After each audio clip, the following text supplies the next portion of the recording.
The week before Thanksgiving had been particularly brutal at the office. Not because of work pressure. Running Meridian Solutions, the largest business consulting firm on the West Coast, came naturally after 12 years of building it from nothing.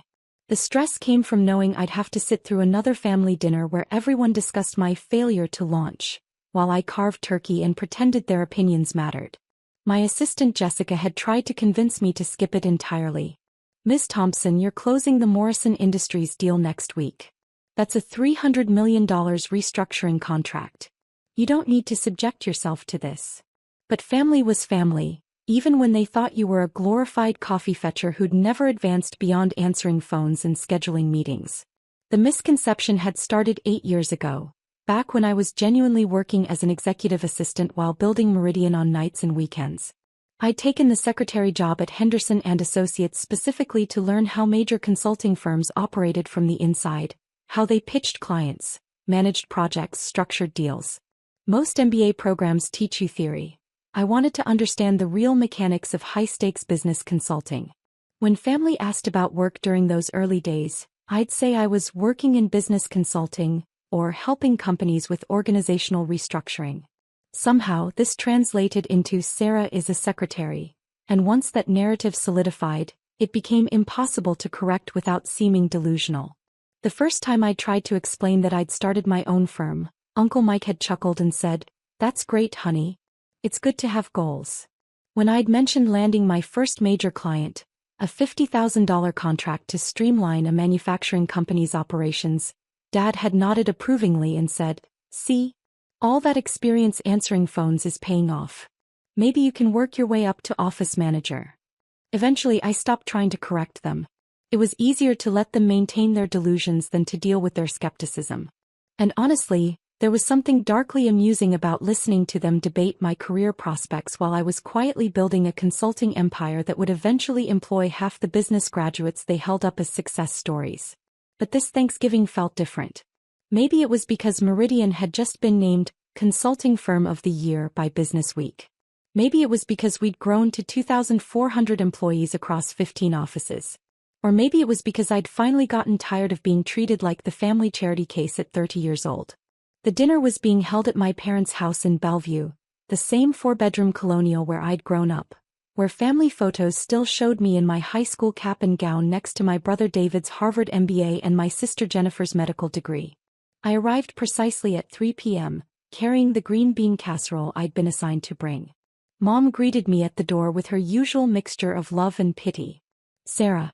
Oh honey, you look tired. Are you getting enough sleep? I worry about you working such long hours for so little pay." "I'm fine, Mom. The casserole's still warm." "Wonderful. Everyone's already here. David flew in from New York and Jennifer drove up from Portland. They've been telling us about their latest promotions." Of course they had.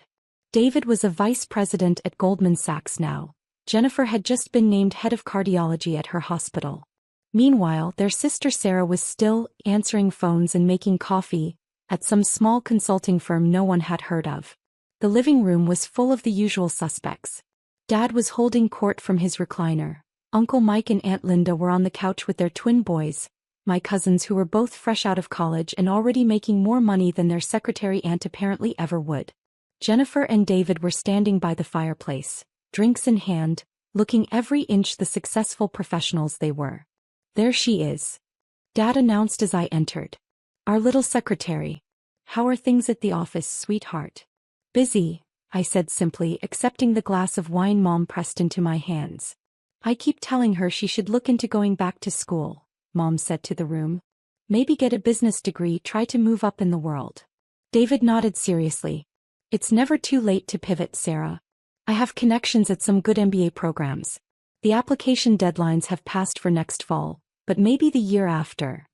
"That's very thoughtful," I replied, not mentioning that I'd been a guest lecturer at 3 MBA programs this semester, teaching case studies on organizational restructuring that I'd personally designed and implemented.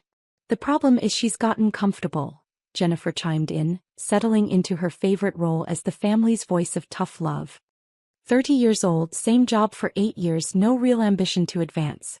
At some point you have to take responsibility for your own lack of progress. Uncle Mike leaned forward. "What kind of company is it again?" Henderson something. I actually left Henderson 6 years ago, I said. I work for a different firm now. Oh. Mom looked surprised. You never mentioned changing jobs. What's this new company called? Meridian Solutions. Dad frowned. Never heard of it. Is it bigger than Henderson? Somewhat, I said, not elaborating that Meridian's annual revenue was roughly 50 times what Henderson brought in. Well, as long as you're happy, Aunt Linda said with the kind of gentle condescension usually reserved for people discussing their stamp collections or model train hobbies.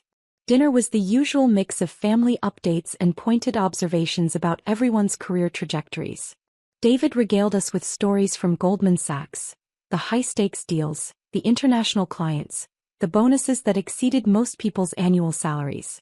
Jennifer talked about her latest surgical innovations and the research paper she was publishing in a major medical journal.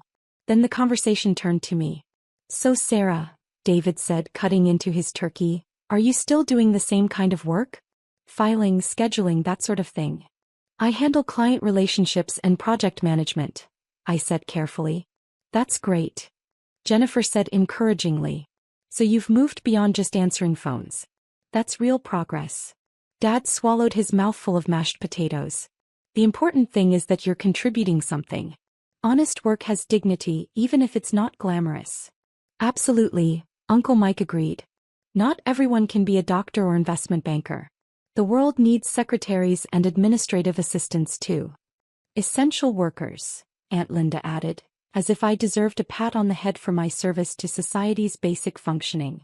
I was cutting my turkey very carefully, focusing on making precise, even slices while my family discussed my career like I was a mildly interesting case study in underachievement. The thing that worries me, Mom said, her voice taking on that particular maternal tone of loving concern, is what happens when you get older? Administrative work doesn't really have a growth trajectory. And you're 30 now, you need to start thinking about retirement savings, benefits, maybe buying a house someday. Your mother's right, Dad said, warming to one of his favorite subjects. I've been in manufacturing for 35 years, and I've seen plenty of people get comfortable in entry-level positions. They think they're fine, but then they wake up at 50 with no savings, no advancement, no security. David nodded seriously. The administrative job market is tough, especially for older workers. You might want to consider transitioning into something with more growth potential while you still can. Like what? I asked, genuinely curious about their career advice. Well, Jennifer said thoughtfully, you could go back to school. Get a degree in business administration, maybe human resources. Build on the skills you already have. Or you could look into government work, Uncle Mike suggested. The post office has good benefits. Job security. The post office? I repeated. Don't be snobby about it, Dad said sharply. Postal workers make decent money and they have pensions. That's more than you can say for most private sector administrative jobs. I took a sip of wine and tried to imagine explaining to my board of directors that my family thought I should consider a career change to mail delivery. The point is, Dad continued, really getting into his stride now, you can't just drift through life hoping things will work out. You're 30 years old, Sarah. 30. Most of your high school classmates are married, have kids, own homes, have real careers.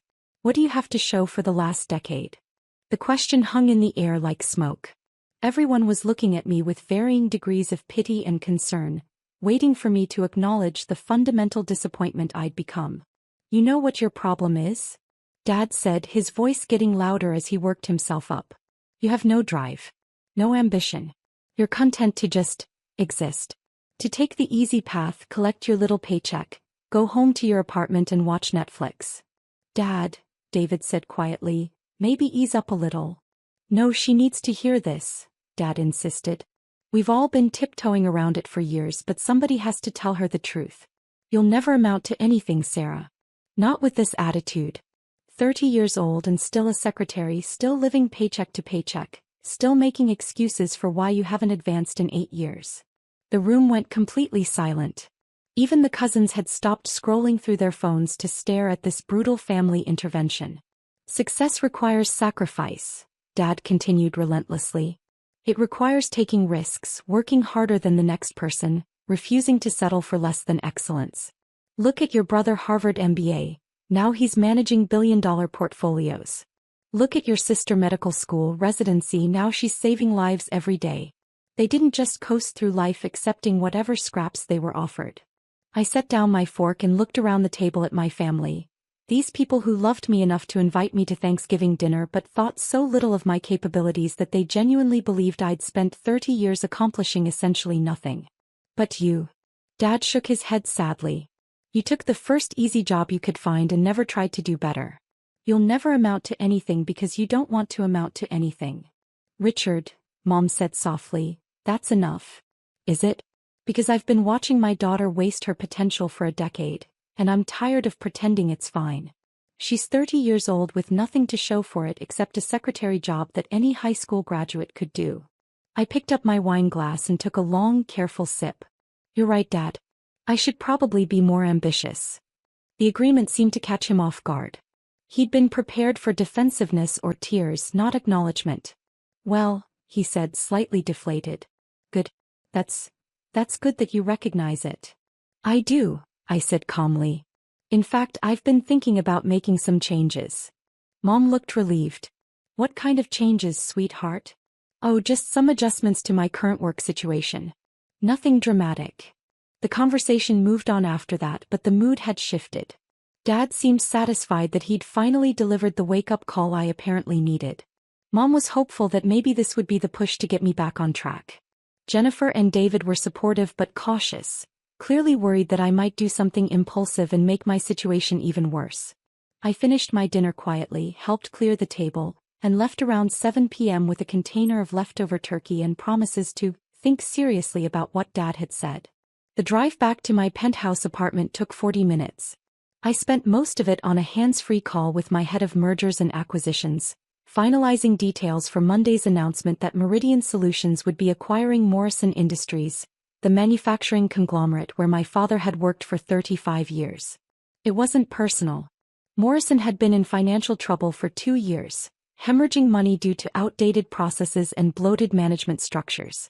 We'd been approached by their board 6 months ago to handle the restructuring, but after reviewing their books, I'd recommended acquisition instead. At $2.8 billion, it was the largest deal in Meridian's history, but Morrison's supply chain relationships and manufacturing capabilities were exactly what we needed to expand into industrial consulting. The fact that Dad worked there was purely coincidental. The fact that Monday's acquisition would put me in control of his payroll was just serendipitous timing.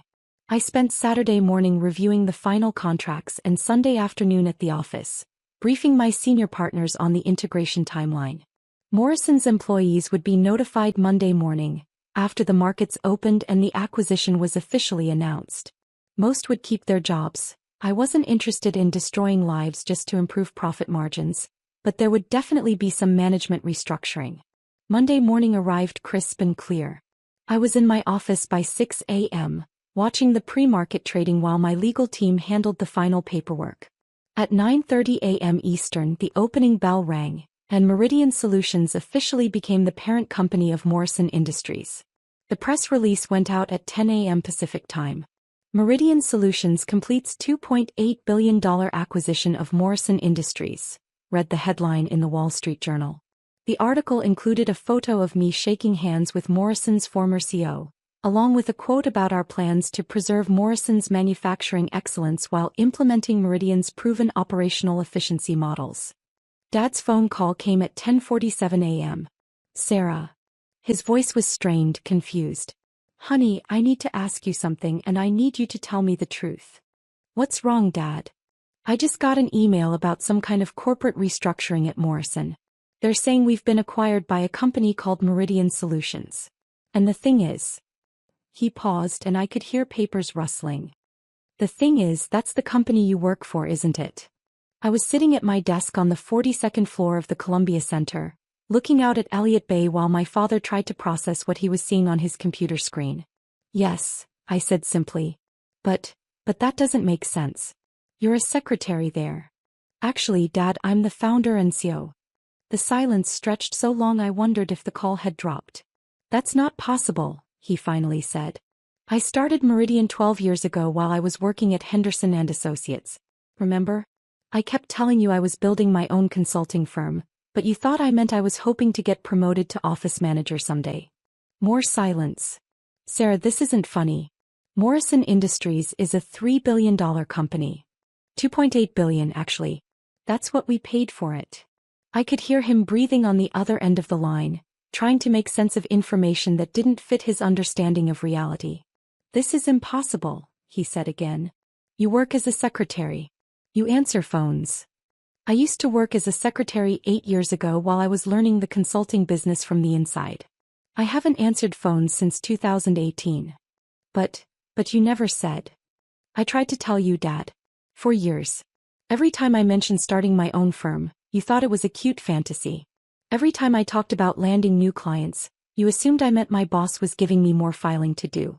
Every time I tried to explain what Meridian actually did, you nodded politely and changed the subject. The papers were rustling again. I could picture him scrolling through the press release, seeing my name listed as CEO and founder of the company that had just purchased his employer. Sarah Elizabeth Thompson, he read aloud, his voice hollow. Founder and Chief Executive Officer of Meridian Solutions. Age 30. Recognized as Business Week's Consulting Executive of the Year. That's me. You're 30 years old, he said weakly. Yes. And you own the company that just bought Morrison Industries. I own 68% of Meridian Solutions, which as of this morning owns 100% of Morrison Industries. Another long pause. How much? His voice cracked. How much is your company worth? I looked at the latest valuation report on my desk. Based on this morning's acquisition, the investment banks are estimating Meridian's total value at around $12.3 billion. The phone went completely silent. For a moment I thought he'd hung up, but then I heard what sounded like him sitting down heavily in a chair. $12 billion, he whispered. Give or take. You're worth $12 billion? Well, 68% of $12 billion, so closer to $8 billion personally. Though most of that is tied up in company equity, not liquid assets. I heard Mom's voice in the background asking what was wrong. Dad's voice was muffled as he explained to her that our secretary daughter had apparently just bought his company. Sarah, he said, coming back to the phone, I don't understand any of this. How is this possible? When did this happen? It's been happening for 12 years, Dad. Meridian started with me and 2 partners working out of my apartment. Our first major client was a small tech company that needed help streamlining their operations. I charged them $50,000 for 6 months of work.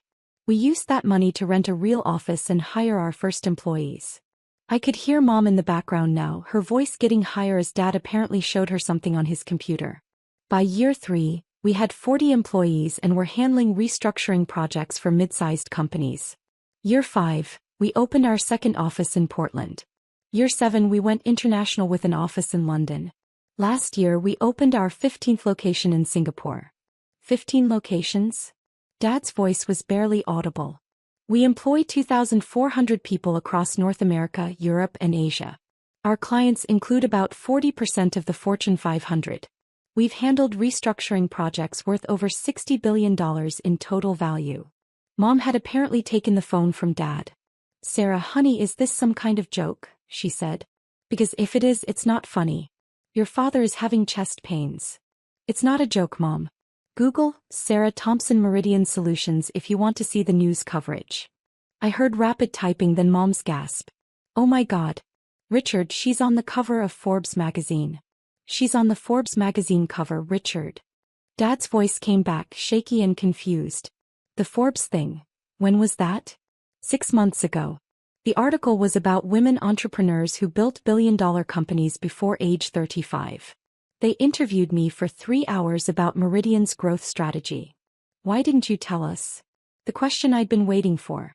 I leaned back in my chair and looked out at the Seattle skyline, a city where I now employed more people than some companies had total customers. I tried to tell you, Dad. For 12 years I tried. Every Thanksgiving, every Christmas, every family gathering I tried to explain what I was building.